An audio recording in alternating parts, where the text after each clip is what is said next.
Vivemos em um mundo onde a onda de terror e desastres tentam roubar a nossa paz, onde o mal sempre está tentando prevalecer.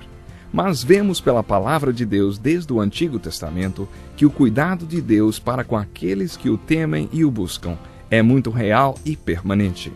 Fique atento a mais um programa Encontro com a Palavra.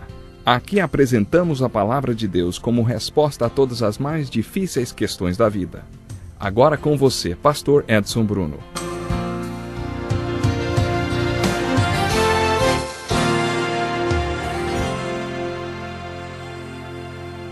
Seja muito bem-vindo para mais um programa Encontro com a Palavra. Se essa é a primeira vez que você ouve nosso programa, preciso contar a você que estamos desenvolvendo um curso especial, um estudo do livro mais importante que existe, a Bíblia. Esse estudo será seguido de vários outros cursos de temas variados, como casamento e família, e também estudos sobre específicos livros da Bíblia. Você está convidado a participar conosco. No momento, estamos estudando os profetas do Velho Testamento. No último programa, fizemos uma apresentação do profeta Joel. Iniciamos o estudo do livro de Joel da mesma forma que iniciamos o estudo dos outros livros da Bíblia, com a seguinte pergunta: qual é a mensagem desse livro? E, mais importante ainda, que aplicação posso tirar dele para a minha vida? Ou o que ele significa para mim? Como já dissemos, creio que uma das suas mensagens está nessa frase, o dia do Senhor. Muitos profetas usaram esta expressão. Sofonias usou mais do que qualquer outro profeta. Pedro também se referiu ao dia do Senhor no capítulo 3 de sua segunda carta. Podemos fazer a seguinte aplicação da mensagem de Joel. Quando você olha para as circunstâncias da vida e enxerga caos, tragédia e calamidade e fica pronto para erguer seus braços em desespero e clamar: o que aconteceu com Deus? Como isso pôde acontecer comigo?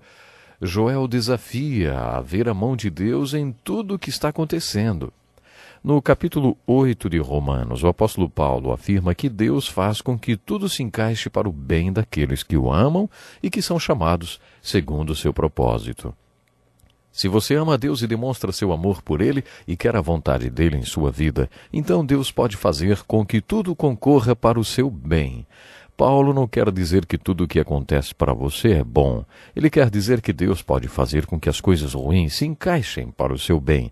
Portanto, se você tem a visão de Joel e a capacidade de ver a mão de Deus em tudo o que acontece, você pode olhar para a calamidade e dizer: este é o dia do Senhor para mim.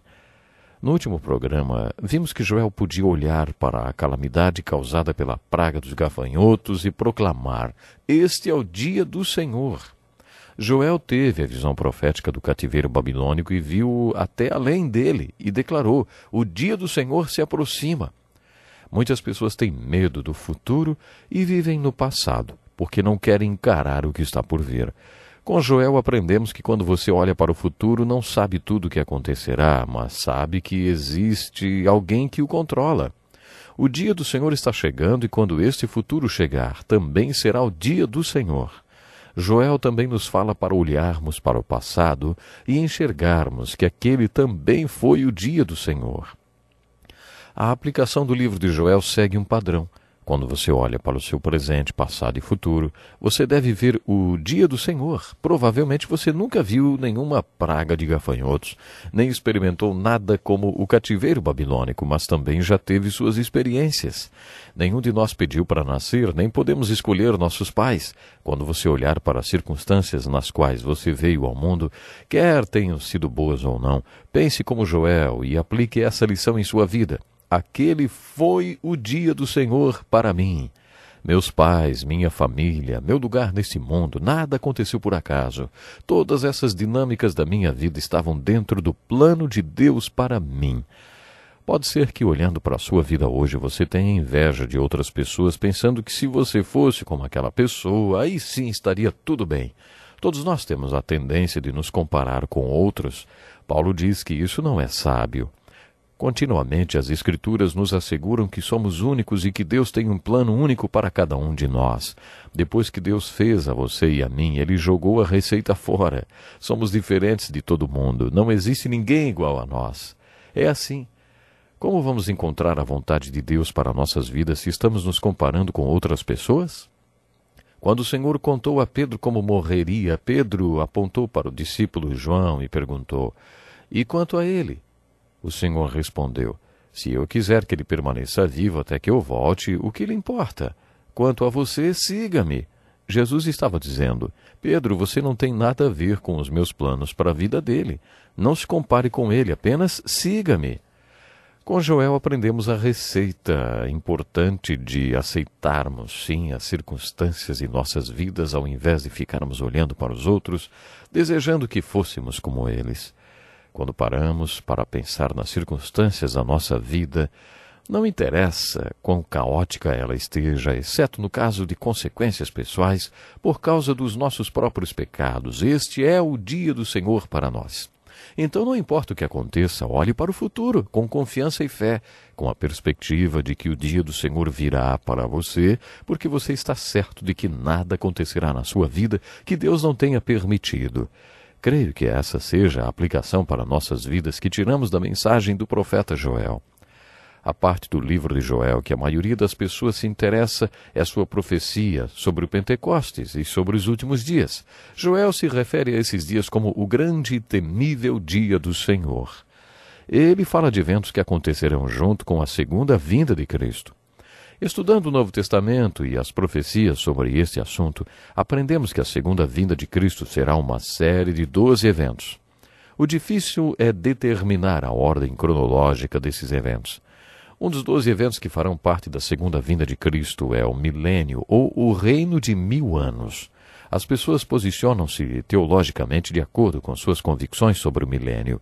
Se alguém acredita que Jesus virá antes do milênio, ele é um pré-milenista. Se a pessoa crê que Jesus virá depois do reino de 1000 anos, ela é considerada uma pós-milenista. Agora, se a pessoa acha que o milênio não é um reino de 1000 anos literal, mas uma figura de linguagem, essa pessoa é considerada uma amilenista. Há alguns anos atrás, um amigo, durante um exame para sua ordenação para pastor, teve que responder a respeito de sua posição referente ao milênio. "Irmão, qual a sua posição em relação ao milênio?"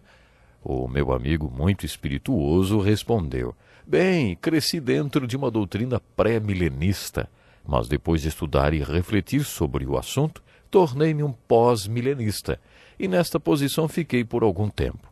Depois de um tempo mudei para a posição amilenista. Finalmente tomei conhecimento da posição bem milenista, que solucionou todas as minhas dúvidas e problemas." Um dos examinadores perguntou: "Irmão, que posição é essa?" Meu amigo respondeu: "É a posição das pessoas que acreditam que vai ficar tudo bem no milênio." Com certeza, no meio de tanta cronologia, essa é uma ótima posição, hein? Bem milenista. Uma posição de confiança. Estudando todos esses eventos, descobrimos que, na verdade, há várias vindas de Jesus Cristo. Existem aqueles que acreditam no arrebatamento da igreja. Essa seria a primeira volta de Cristo. Em 1 Tessalonicenses capítulo 4, lemos que Jesus está voltando. Ele virá para tirar sua igreja deste mundo. Este é o significado da palavra arrebatamento. Nunca me esquecerei de quando eu era pequeno, um dia na escola dominical. A professora misturou vários palitos de dentes com vários alfinetes sobre a mesa. Depois ela passou um ímã sobre a mesa. Os alfinetes foram todos puxados para o ímã e os palitos de dentes ficaram ali sobre a mesa. Então ela disse: "É assim que vai ser quando Jesus voltar." Esses alfinetes representam os seguidores de Jesus que serão arrebatados para junto do Senhor no ar. Os outros serão deixados. Meus olhos se arregalaram diante daquela ilustração e eu decidi que não seria um palito de dente. Eu seria um alfinete que subiria com Jesus. Depois do arrebatamento, outros eventos acontecerão no céu, e depois disso o Senhor voltará outra vez. Desta vez ele virá sobre toda a terra, onde estabelecerá o seu reino de 1000 anos. Satanás será preso no início desse reinado e solto depois dos 1000 anos. Depois disso virá o chamado grande e temível dia do Senhor. É sobre isso que Pedro escreve em sua segunda carta no capítulo 3, e Joel, quando se refere ao grande e temível dia do Senhor. Joel diz que a praga dos gafanhotos foi dia do Senhor. quando fala sobre o cativeiro babilônico, diz que o dia do Senhor está chegando. Quando fala do Pentecostes, ele diz: mas o dia do Senhor está chegando. Pedro descreve assim: os céus desaparecerão com um grande estrondo, os elementos serão desfeitos pelo calor, e a terra e tudo que nela há será desnudada. De acordo com Pedro, isso que acontecerá no grande e temível dia do Senhor é realmente a força, o poder do dia do Senhor. Baseado nas profecias de Joel e de Pedro, Dwight Moody afirmou: o mundo é um navio à deriva. O meu trabalho não é salvar o navio, mas salvar as pessoas antes que ele afunde, porque, meu irmão, ele vai afundar. Moody não estava sugerindo nenhuma consciência social, nem a realização de boas obras.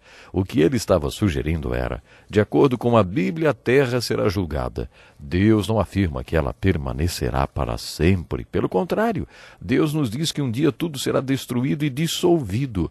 Depois que tomamos conhecimento da reação termonuclear e do que seria a detonação de uma arma desse tipo, fica mais fácil entender sobre o que Joel e Pedro estão falando. Uma vez perguntei a um cientista se ele poderia descrever o que aconteceria numa explosão termonuclear. Ele disse que uma parede de concreto, por exemplo, do tamanho de um campo de futebol, seria reduzida a fumaça, ou se desintegraria.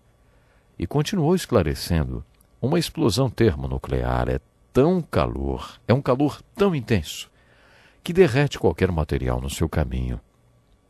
Há 3.000 anos, Pedro, um pescador analfabeto, disse que é assim que o mundo vai acabar. Os elementos serão desfeitos pelo calor, e a terra e tudo que nela há será desnudada. Pedro e Joel chamam esse dia de o grande e temível dia do Senhor.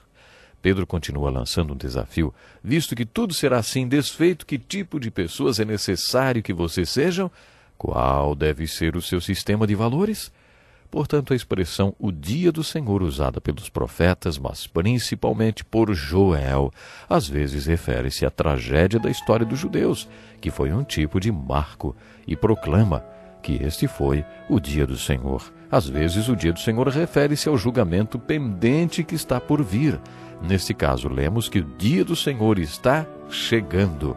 E também, através de uma visão profética, como Joel, então vislumbram séculos à frente do seu tempo e usam novamente a expressão o dia do Senhor. Agora eu lhe convido, olhe para a sua vida hoje e diga: este é o dia do Senhor para mim. Até o próximo programa.